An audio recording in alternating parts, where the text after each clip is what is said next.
அன்பு சகோதர சகோதரிகளை வாழ்த்துகிறேன். இன்றைய சிப்பிக்குள் முத்து வேண்டிக் கொண்டதை அருளுவார் என்கிற தலைப்பு. யாருடைய வேண்டுதல்களை கர்த்தர் அருளுவார் என்பது ரொம்ப முக்கியம். 1 நாளாகமம் 4ஆம் அதிகாரம் 10வது வசனம். வேதத்துல ஒரு ஃபெமிலியரான ஜெபம்னா யாபேசின் ஜெபம். என்ன ஜெபிக்கிறார் யாபேஸ்? யாபேஸ் இஸ்ரவேலின் தேவனை நோக்கி, தேவரீர் என்னை ஆசீர்வதித்து என் எல்லையை பெரிதாக்கி உமது கரம் என்னோடிருந்து தீங்கு என்னை துக்கப்படுத்தாதபடிக்கு அதற்கு என்னை விலக்கி காத்தருளும் என்று வேண்டிக் கொண்டான். இது ஜெபம். பதில் என்ன? அவன் வேண்டிக் கொண்டதை தேவன் அருளினார். வேண்டிக் கொண்டதை அருளுவார் என்கிற ஒரு தலைப்பு. இந்த யாபேஸ் யாருங்க? யாபேஸ் என்றால் துக்கம் நிறைந்தவன் என்பது பொருள். ஏன் துக்கம் நிறைந்தவன் என்பது பொருள்?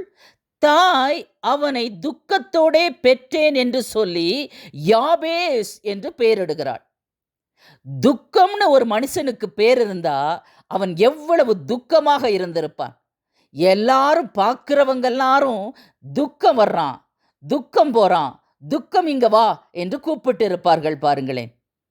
யாபேஸ் என்று கூப்பிட்டாலே துக்கம் நிறைந்தவன் வருகிறான், துக்கம் நிறைந்தவன் வருகிறான், துக்கம் நிறைந்தவன் பேசுகிறான். எவ்வளோ பெரிய பெயர், பட்ட பெயர். இதுபோல உங்களுக்கும் நிறைய பட்ட பெயர்கள் இருக்கும் பாருங்களேன். வேதனை கொடுப்பவன். இவன் பிறந்ததுக்கு அப்புறமா எனக்கு துக்கம்தான். இவள் என்னுடைய வாழ்க்கையில் வந்ததுக்கு அப்புறமா ஒரு காரியங்களும் சித்திக்கவில்லை. இவன் பாவி, இவள் பாவி, இவள் தரித்திரம் பிடித்தவள், இவள் அனாதை, இவளை கண்டாலே எனக்கு பிடிக்கவில்லை. கடன்காரி, கடன்காரன், வேலையில்லாதவள், வெட்டிப்பயல், வீடில்லாதவள், வாசல் இல்லாதவள், பாவி, இப்படியெல்லாம் நிறைய பட்ட பெயர்கள் இருக்கும் பாருங்களேன். அதே போலதான் வித்தியாசமான ஒரு பெயர் இந்த யாபேசுக்கு, துக்கம் நிறைந்தவனுக்கு. சொந்த தாயே வைக்கிறாங்கங்க, துக்கம் நிறைந்தவன். ஒவ்வொரு முறையும் ஒவ்வொருத்தரும் அவனை கேலி பண்ணும்போது அவனுக்கு எவ்வளவு வலிச்சிருக்கும். அவனுடைய ஜெபம் எனக்கு மிகவும் பிடித்த ஒரு ஜெபம் பாருங்களேன். ஆண்டவரே என்னை ஆசீர்வதிங்க, என் எல்லையை பெரிதாக்குங்க, அது மட்டும் இல்லை தீங்கு என்னை துக்கப்படுத்தாதபடிக்கு அதற்கு விலக்கி காத்து கொள்ளுங்கன்னு சொல்லிட்டு, இதெல்லாம் நடக்கணும்னா உங்கள் கரம் என் கூட இருக்கணும். எப்படி? நமக்கு எல்லாமே நடக்கணும், ஆனால் ஆண்டவருடைய கரத்தை மட்டும் தேட மாட்டோம், ஆண்டவரை தேட மாட்டோம். ஆண்டவர் கூப்பிடாத வீட்டுக்குள்ள வரமாட்டாருங்க. வாசற்படியில் நின்று தான் கதவை தட்டுவாரு. கதவை திறந்தா வீட்டுக்குள்ள வந்து நம்மோடு போஜனம் பண்ணுவார், நம்மோடு வாழுவார், நம் இதயத்திலும் வாழுவார், நம்ம இதயம் என்னும் வீட்டிலும் வாழ்வார். அனுமதிக்காத எந்த இடத்திலும் ஆண்டவர் இருப்பதில்லை. இவன் அனுமதிக்கிறான். எல்லாம் எனக்கு வேண்டும் தான், ஆசீர்வாதம் வேண்டும், என் வீடு எல்லை பெரிதாக வேண்டும், தீங்கு என்னை துக்கப்படுத்தாதபடிக்கு விலக்கி நீங்க காத்துக்கொள்ளணும். ஆனா இது எல்லாம் நடக்கணும்னா உங்க கரம் என் கூட இருக்கணும் ஆண்டவரே. எவ்வளவு ஒரு அழகான ஜெபம்.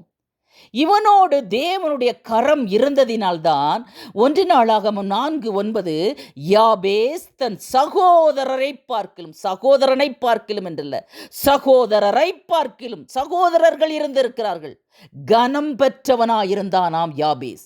அவர்கள் எல்லோரை காட்டிலும் கனம் பெற்றவனா. ஏனென்றால் கர்த்தர் அவன் ஜெபத்தை கேட்டார், வேண்டிக் கொண்டதை கர்த்தர் அருளினார் என்று வசனம் சொல்லுகிறது. அம்மா எந்த சூழ்நிலையில் இவனை பெற்றாங்கன்னு தெரியல. ஒருவேளை ரொம்ப துக்கத்தோட வலியோடு பெற்றாங்களா? இல்லை, இந்த இடத்துல தகப்பனையே காணவில்லை. ஒருவேளை கணவன் மரித்து போயிட்டானா இவன் பிறந்த உடனே?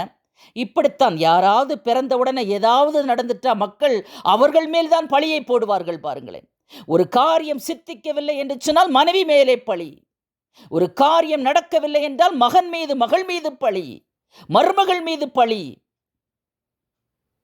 இவனுக்கு தாயே ஒரு பெயரை கொடுக்கிறாள், துக்கம் நிறைந்தவன் என்று சொல்லி. அவன் சொல்லுகிறான், தீங்கு என்னை துக்கப்படுத்த கூடாதுப்பா, ஏற்கனவே எனக்கு துக்கம் என்ற பெயர் உண்டு. சகோதரர்களை பார்க்கிலும் என்று சொல்லப்படுகிறதே.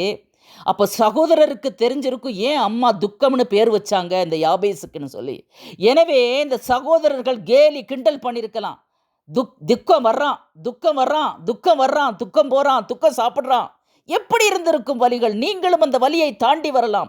பட்ட பெயர்களை சுமந்திருப்பது ரொம்ப வேதனைங்க. அது முக்கியமாக கேரக்டரை பற்றி பாவி என்கிற ஒரு பட்டம், ராசி கட்டவள் என்கிற ஒரு பட்டம், அதிர்ஷ்டமில்லாதவன் என்கிற ஒரு பட்டம், கடன்காரன் என்கிற ஒரு பட்டம், வேலை வெட்டி இல்லாதவள் என்கிற ஒரு பட்டம், மலடி என்கிற ஒரு பட்டம். இதெல்லாம் தாங்க முடியாத வேதனைகள், தாங்க முடியாத வேதனைகள். ஆனா இவர்களுக்கு மத்தியில் தான் உன்னை தேவன் கனப்படுத்துவார்.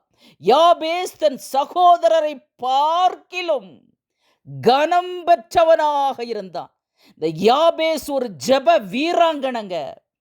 ஆண்டவர்கிட்ட 4 வரி ஜெபிச்சாலும் நறுக்குன்னு ஜெபம் பண்ணாரு. என்ன ஜெபம் பண்ணாரு?